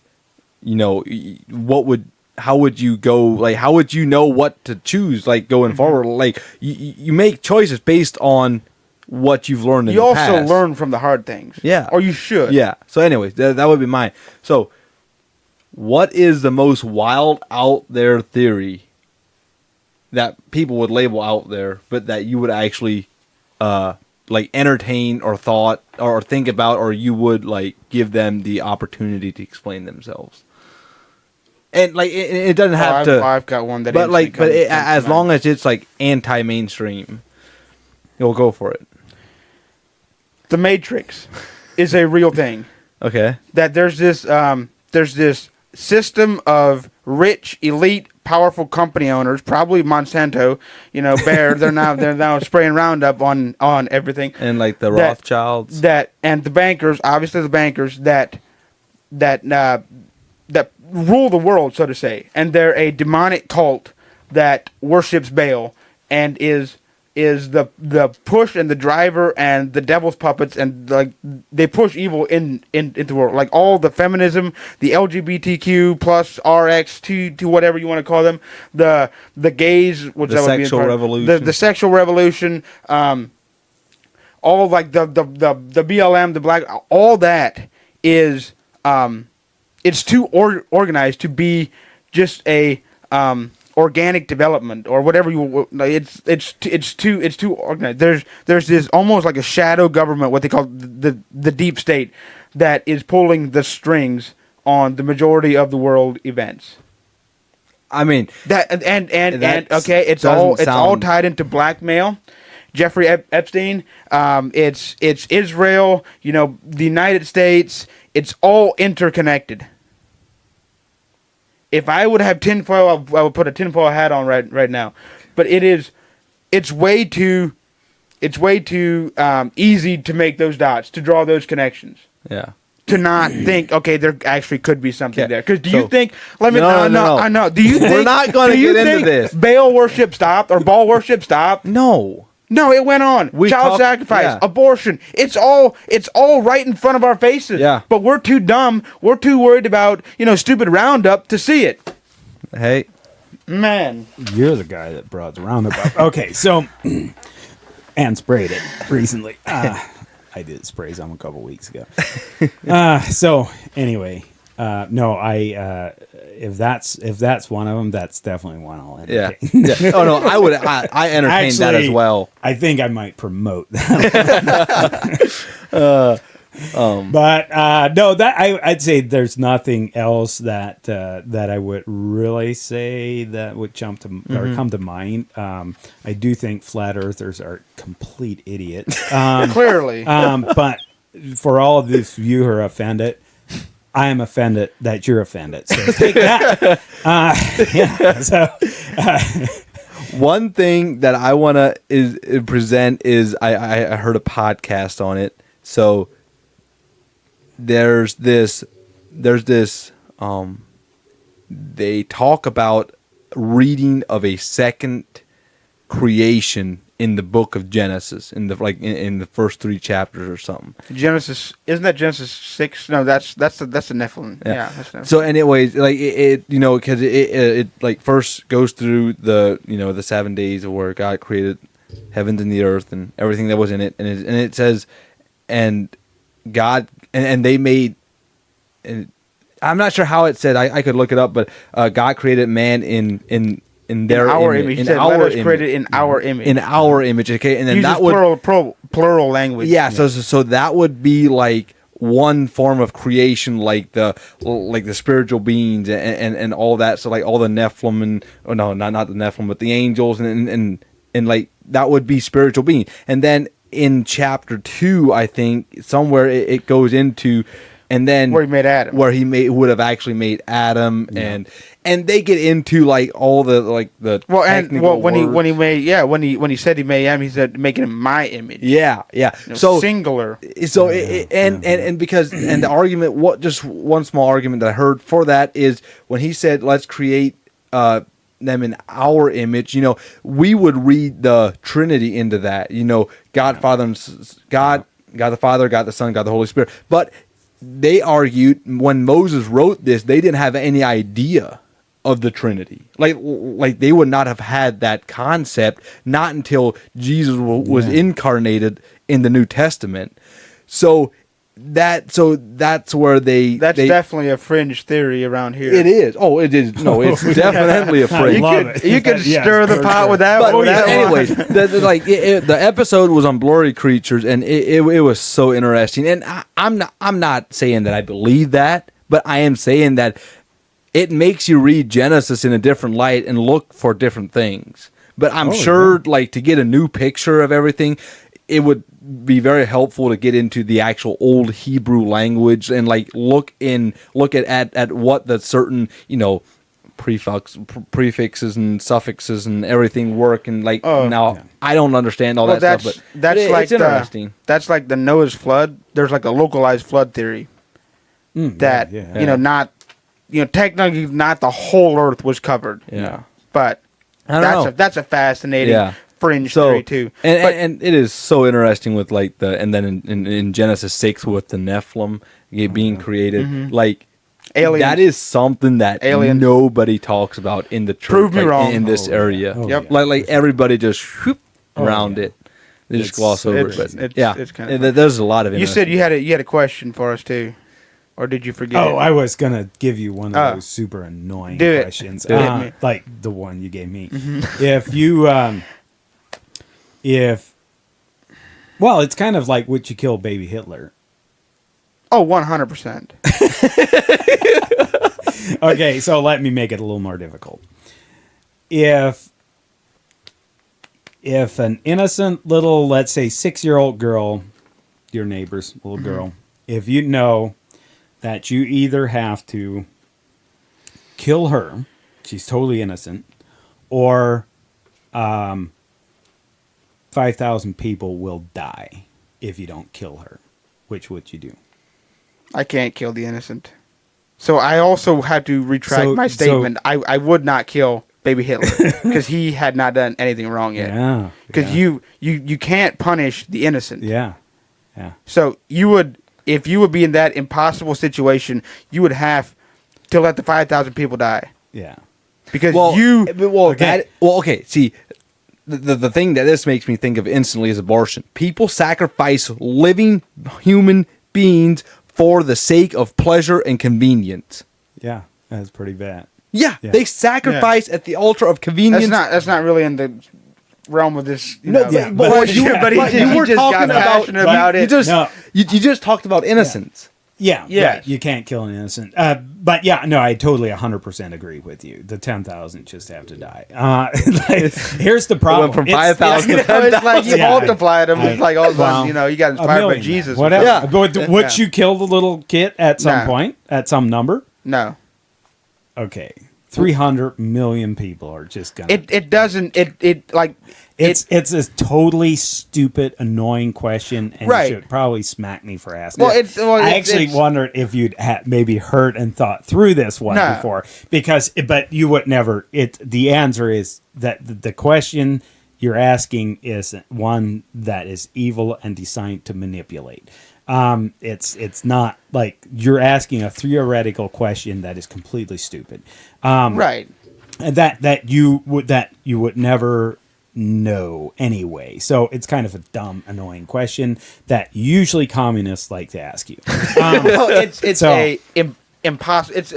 It's a question to see if you would, if like the ends justify the means. Yeah, it is. Yeah. But yeah, Because that's why, you know, we can touch on this a little bit, but that's why the Anabaptists say that's the question you're asking if you say, you know, would you use violence to defend your family if somebody came into your house? They say that's a stupid question. That's like that would never happen. That's on the one podcast that I was listening to.